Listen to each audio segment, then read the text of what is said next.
Fraksi PKS mengutuk keras segala bentuk kejahatan seksual, bahkan mengingat semakin tingginya eskalasi kejahatan seksual berdasarkan data Ditjen P2P Kementerian Kesehatan.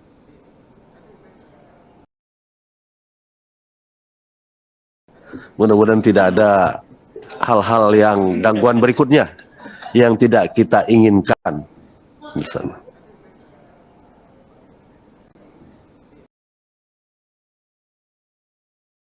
Maka fraksi Partai Keadilan Sejahtera menolak rancangan undang-undang tindak pidana kekerasan seksual sebelum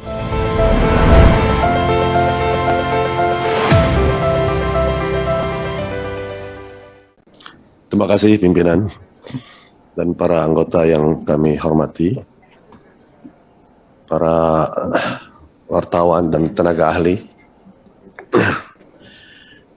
Pendapat mini fraksi Partai Keadilan Sejahtera Dewan Perwakilan Rakyat Republik Indonesia terhadap rancangan Undang-Undang Republik Indonesia tentang tindak pidana kekerasan seksual atau penghapusan kekerasan seksual disampaikan oleh Al-Muzammil Yusuf, nomor anggota A420. Bismillahirrahmanirrahim. Assalamualaikum warahmatullahi wabarakatuh. Salam sejahtera untuk kita semua. Yang kami hormati pimpinan dan anggota Balik DPR RI, rekan-rekan wartawan serta hadirin kami muliakan. Segala puji bagi Allah, salawat dan salam semua terlimpah kepada junjungan kita Nabi besar Muhammad sallallahu alaihi wasallam. Pimpinan dan anggota Balik serta hadirin yang kami hormati, menyikapi hasil panja Balik perihal harmonisasi rancangan undang-undang tentang tindak pidana kekerasan seksual atau RUU tentang penghapusan kekerasan seksual, kami fraksi Partai Keadilan Sejahtera pertama memberikan penghormatan kepada seluruh pihak yang telah memberikan sumbangan pemikiran untuk pembentukan RUU ini. Dan lebih khusus penghormatan kami kepada seluruh fraksi yang telah terlibat aktif dengan berbagai pendapatnya, baik dalam aspek persamaan dan perbedaannya. Oleh karena itu, pada kesempatan ini, kami akan memberikan beberapa catatan kami. Pertama, fraksi PKS mengutuk keras segala bentuk kejahatan seksual, bahkan mengingat semakin tingginya eskalasi kejahatan seksual dan adanya kecenderungan dilakukan secara keji dan tidak manusiawi dengan mengabaikan harkat dan martabat kemanusiaan. Juga dilakukan dengan penganiayaan dan penyiksaan yang mengakibatkan hilangnya nyawa seorang. Maka fraksi PKS setuju terhadap upaya-upaya pemberatan pidana terhadap pelaku dan pelindungan serta penanganan serta secara memadai terhadap korban kejahatan seksual. Fraksi PKS sangat menaruh perhatian terhadap upaya-upaya penanganan, perlindungan, dan pemulihan terhadap korban kejahatan seksual yang meliputi layanan pengaduan, layanan kesehatan, bantuan hukum, pemenuhan hak, dan pemberian bantuan bagi korban, serta pemulihan untuk mengembalikan kondisi fisik, mental, spiritual, dan sosial korban. Hal ini dibuktikan dengan PKS memiliki lembaga yang khusus memberikan advokasi, pendampingan, dan konsultasi yang berkaitan dengan kejahatan seksual yang menyebar di seluruh wilayah Indonesia, bahkan jauh sebelum RUU ini dibahas. Kedua, fraksi PKS juga sangat prihatin dengan semakin maraknya tindakan perzinahan dan gaya hidup seks bebas di kalangan remaja Indonesia. Menurut survei yang dilakukan oleh Komisi Perlindungan Anak Indonesia dan Kementerian Kesehatan pada Oktober 2013, menemukan sebanyak 63% remaja sudah pernah melakukan hubungan seksual dalam hubungan yang belum sah atau di luar pernikahan. Menurut studi kualitatif yang dilakukan oleh Pusat Kesehatan Reproduksi Fakultas Kedokteran UGM 2017, sebagian besar remaja perempuan muda belum menikah yang mengalami kehamilan tidak diinginkan akan memilih untuk melakukan aborsi. Fenomena penyimpangan seksual pun semakin mengkhawatirkan, bahkan menyebabkan risiko penularan HIV/AIDS. berdasarkan data Ditjen P2P Kementerian Kesehatan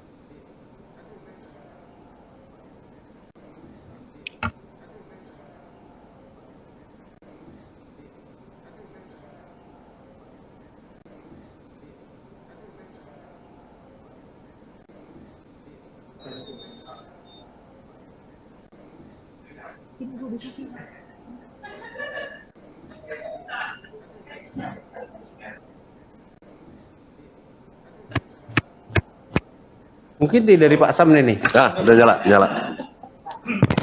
Udah nyala pimpinan. Jadi Pak Ibnu, saya lanjutkan ya. Mudah-mudahan tidak ada hal-hal yang gangguan berikutnya yang tidak kita inginkan. Misalnya.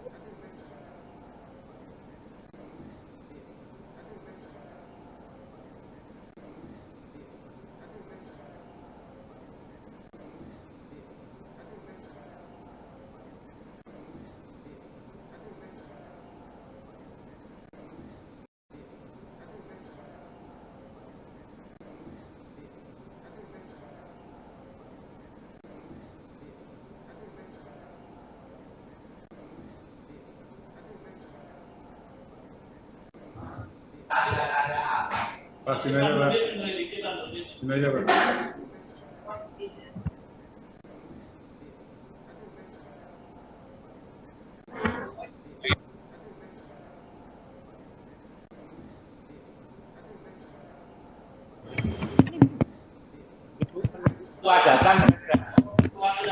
Satu.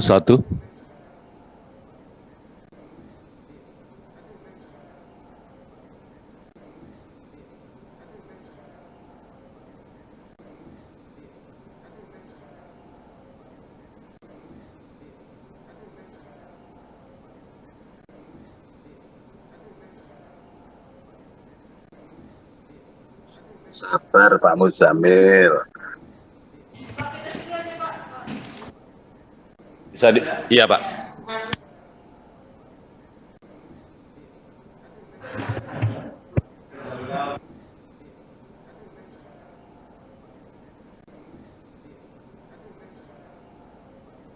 Bisa.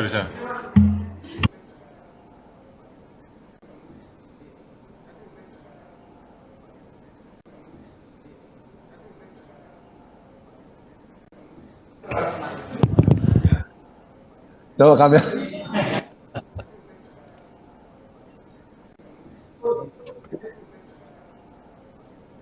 Silakan Pak, dilanjutkan. Ya Pak.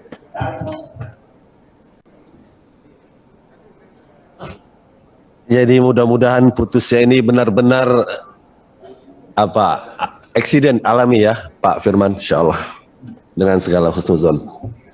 Pimpinan izin kami lanjutkan.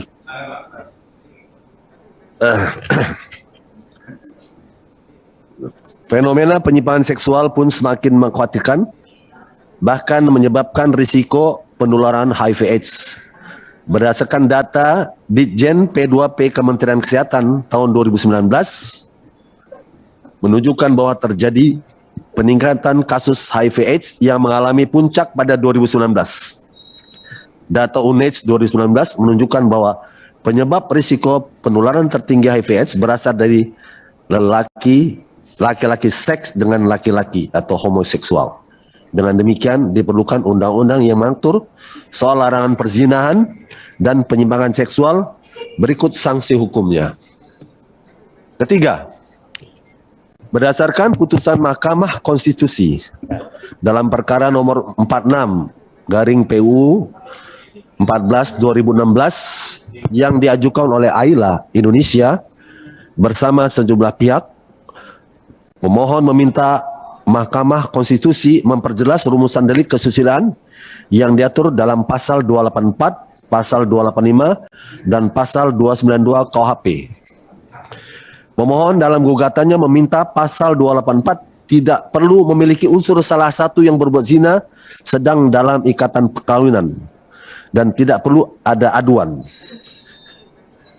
Terkait pasal 285, pemohon meminta MK menyatakan bahwa pemerkosaan mencakup semua kekerasan atau ancaman kekerasan untuk bersetubuh baik yang dilakukan laki terhadap perempuan maupun dilakukan sesama lelaki, sesama perempuan, atau perempuan terhadap lelaki.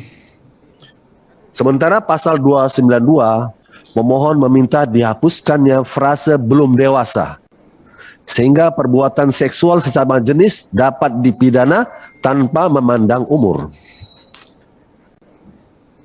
Selain itu, homoseksual harus dilarang tanpa membedakan. Sudah saya tadi. Dalam putusan MK terhadap pengajuan Ayla tersebut, 4 hakim MK memilih sikap berbeda dissenting dengan menerima permohonan Ayla tanpa catatan, termasuk dalamnya ketua dan wakil ketua MK, yaitu perluasan makna perzinahan, perluasan makna kekerasan, pemerkosaan, dan perluasan makna tentang homoseksual. Sementara 5 hakim MK berpendapat bahwa substansi permohonan dimaksud sudah menyangkut perumusan delik atau tindak pidana baru yang mengubah secara mendasar baik subjek yang dapat dipidana, perbuatan yang dapat dipidana, sifat melawan hukum perbuatan tersebut, maupun sanksi atau ancaman pidananya. Hal itu berakibat pada perubahan hal prinsip atau pokok dalam hukum pidana dan konsep-konsep dasar yang berkenaan dengan suatu perbuatan pidana. Jadi hal ini sesungguhnya telah masuk wilayah criminal policy yang kewenangannya ada dalam pembentuk undang-undang DPR bersama Presiden. Dan 5 hakim MK menyerahkan kepada proses di DPR.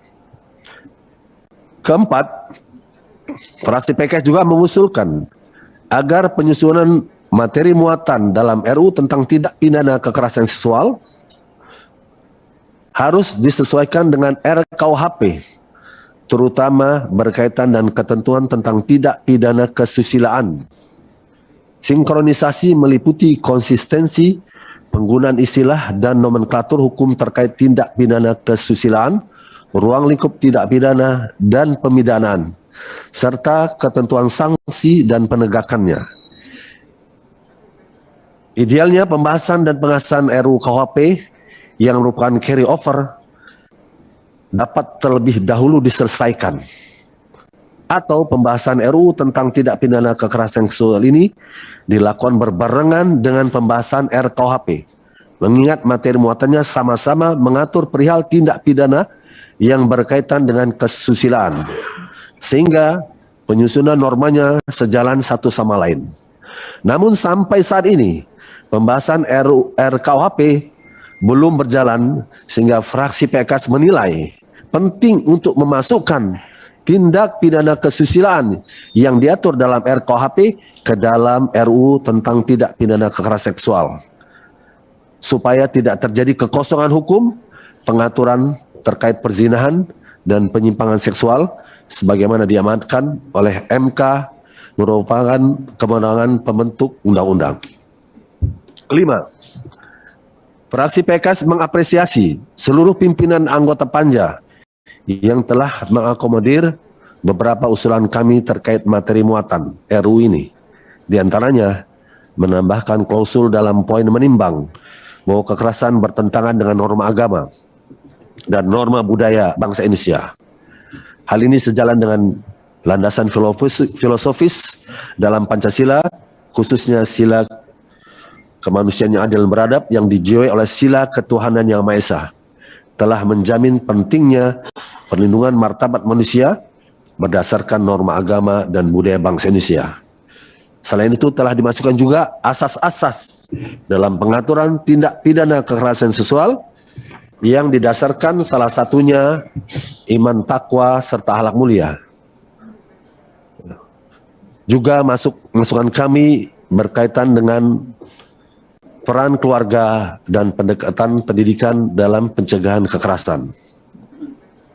Fraksi PKS mengapresiasi diakomodasinya usulan kami dalam penjelasan umum di alinea terakhir yang berbunyi, sebagai negara yang berdasar kepada Tuhan Yang Maha Esa, maka undang-undang ini tidak dimaksud untuk membenarkan perilaku seks bebas dan seks menyimpang, karena hal tersebut tidak sesuai dengan Pancasila, norma agama, dan nilai-nilai budaya bangsa. Namun kami menyayangkan usulan tersebut tidak diakomodasi dalam rumusan pasal baru yang kami usulkan, yaitu ketentuan pasal 4, 5, 6, 7, 8, 9, dan 10 RU tentang tindak pidana kekerasan seksual, tentang penghapusan kekerasan harus sesuai dan tidak bertentangan dengan nilai Pancasila, norma agama, dan budaya bangsa. Padahal pasal tersebut bermaksud sebagai pernyataan itikat baik agar pemaknaan RU ini khususnya terkait dengan tidak pidana tidak multitafsir. Keenam, fraksi PKS mengusulkan agar RUU tentang tidak pidana kekerasan seksual juga mengakomodasi norma larangan perzinahan. Pengaturan tentang tidak pidana perzinahan ini dengan memperluas rumusan delik zina yang telah diatur dalam pasal 284 KUHP serta mencakup perzinahan yang dilakukan oleh lelaki dan perempuan, baik yang keduanya terikat perkawinan dengan orang lain, salah satunya terikat perkawinan dengan orang lain, maupun kedua-duanya sama-sama belum terikat perkawinan. Sebagaimana hal ini telah dirumuskan dalam RKUHP. Tidak kami bacakan selengkap. Ketujuh, fraksi PKS mengusulkan untuk memasukkan ketentuan larangan hubungan seksual berdasarkan orientasi seksual yang menyimpang atau LGBT dalam RUU tentang tidak pidana kekerasan seksual dengan mengakomodasi pemidanaan bagi pelaku penyimpangan seksual baik dilakukan terhadap anak maupun dewasa, melarang segala bentuk kampanye penyimpangan seksual dengan memberikan pengecualian bagi pelaku penyimpangan seksual karena kondisi medis tertentu harus direhabilitasi. Mengingat adanya kekosongan hukum perihal LGBT di Indonesia, karena tidak ada satu hukum positif Indonesia yang secara eksplisit normatif melarang pelaku LGBT, maka pembentuk undang-undang perlu segera mengatur dalam RUU ini. Selain itu, PKS juga mengusulkan untuk menambah kategori pemberatan pidana sepertiga, sebagaimana diatur dalam RUU ini, yaitu apabila tindak pidana kesusilaan dilakukan secara penyimpangan seksual. Kedelapan, fraksi PKS mengusulkan untuk menambahkan kurikulum pendidikan dan menetapkan kebijakan pencegahan tindak pidana kesusilaan dalam lingkup lembaga pendidikan berlandaskan keimanan, ketakwaan, dan akhlak mulia yang terintegrasi dalam sistem pendidikan nasional. Izin minum sebentar, Pak Ketua. Boleh minta air, Pak? Ini Pak yang belum. Maaf, Pak. Maaf, Pak. Minum Pak Henry saya minta. Makasih Pak Henry.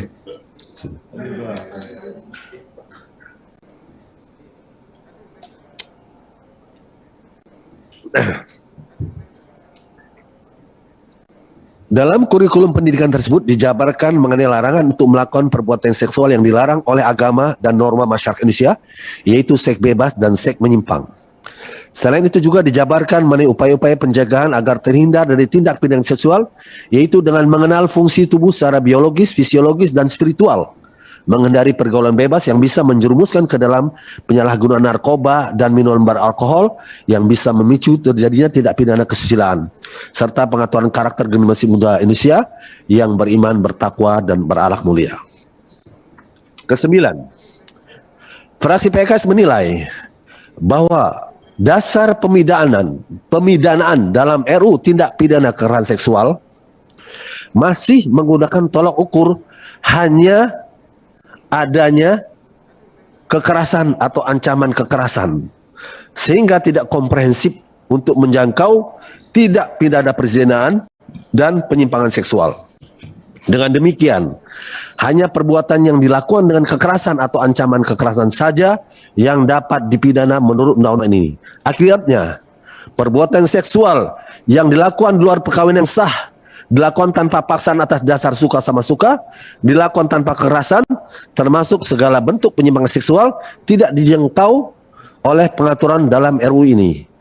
Selain itu, fraksi PKS menilai bahwa RUU tindak pidana kekerasan seksual mengadopsi sexual consent, yaitu persetujuan seksual yang berarti menyetujui untuk melakukan hubungan seksual dengan seseorang atau perjanjian untuk berpartisipasi dalam aktivitas seksual berdasarkan mau sama mau dan suka sama suka. Ke-10. Berdasarkan seluruh catatan kami sepanjang mengikuti pembahasan penyusunan rancangan undang-undang tindak pidana kekerasan seksual, maka kami menyimpulkan bahwa RUU ini jika berdiri sendiri tanpa adanya aturan hukum Indonesia yang melarang perzinahan, yaitu perluasan pasal 284 KUHP, dan larangan LGBT, yaitu perluasan pasal 292 KUHP, maka muatan RUU TPKS berisi norma seksual konsen, yakni sejauh tidak ada kekerasan, maka hubungan seksual dibolehkan. Padahal hal tersebut tidak sesuai dengan nilai Pancasila, budaya, dan norma agama yang dianut bangsa Indonesia. Maka fraksi Partai Keadilan Sejahtera menolak rancangan undang-undang tindak pidana kekerasan seksual sebelum didahului adanya pengesahan larangan perzinahan dan LGBT yang diatur dalam undang-undang yang berlaku. Pimpinan dan anggota Badan Legislasi serta hadirin kami hormati, berdasarkan catatan kami tersebut terhadap RUU tindak pidana kekerasan seksual, dengan memohon taufik Allah Subhanahu wa taala, dengan mengucapkan bismillahirrahmanirrahim, fraksi PKS menyatakan menolak hasil panja tersebut untuk dilanjutkan ke tahap selanjutnya berdasarkan peraturan perundang-undangan. Demikian pendapat fraksi kami. Semoga rapat hari ini memperoleh kesimpulan terbaik sebagai ikhtiar kita untuk menyusun undang-undang yang komprehensif, memberikan perlindungan berkaitan dengan tidak pidana kesusilaan. Semoga Allah Subhanahu wa taala meridhoi dan mencatat ikhtiar kita bersama dalam rapat ini sebagai bagian dari amal terbaik untuk kemajuan bangsa dan negara Indonesia. Atas pernyataan pimpinan, anggota serta hadirin sekalian, kami ucapkan beribu terima kasih. Billahi taufiq wal hidayah. Assalamualaikum warahmatullahi wabarakatuh. Jakarta, 8 Desember 2021. Pimpinan fraksi PKS Dr. Jazuli Juwaini dan Sekretaris fraksi PKS Lydia Hanifa MSMC ditandatangani. Demikian pimpinan. Assalamualaikum warahmatullahi wabarakatuh. Waalaikumsalam warahmatullahi wabarakatuh.